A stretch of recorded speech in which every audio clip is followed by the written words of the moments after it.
างในถ้ำมีน้ำบ่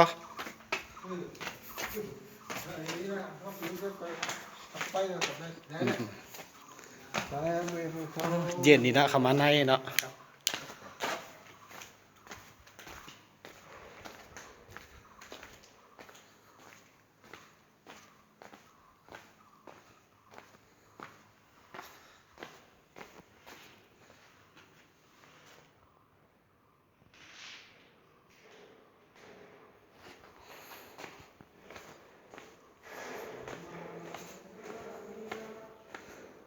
ไต่ขึ้น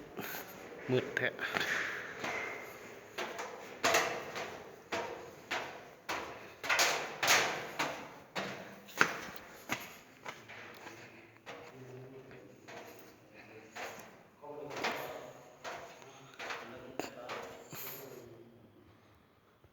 มืด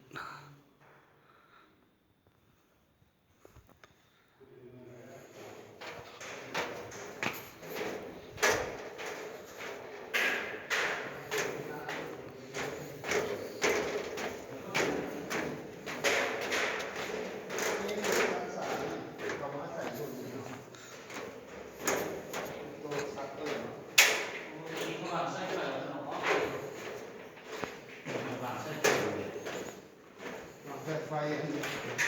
เอาไฟฟ้าของ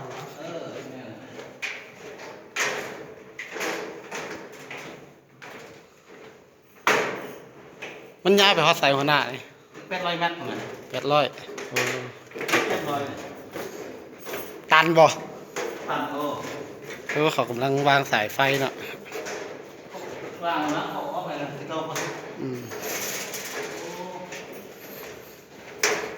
ถ้าเขาทำอย่างใส่เลยใส่เจาะเอาเนาะทำอย่างใส่เลยเจาะเอาทำมันนี่เย็นเนาะมาเวียนใส่กะซื้อมาเขียน ขุดใส่เลยเขามาขุดเนื้อเลย อยู่ซ้ำเหนือบ่ได้เย็นได้ถ้ำอยู่ซ้ำเหนือนะอันอยู่ เป็นห้างไม้ก่อนใช่ไหมนะ อย่างไรหอยยัง ยามฝนไม่น้ำย่อย เม็ดอันนี้คู่กรงเนาะ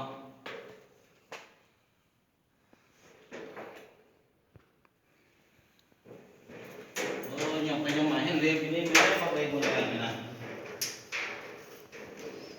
โอ้ยยังน้อยเลยนี่แหละสุดที่โอ้ยพ่อเลยโอ้มันซอสประมาณเท่าไหร่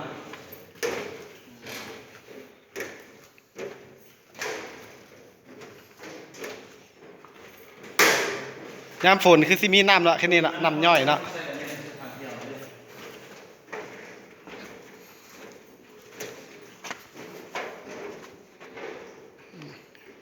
เหมือนกับพวก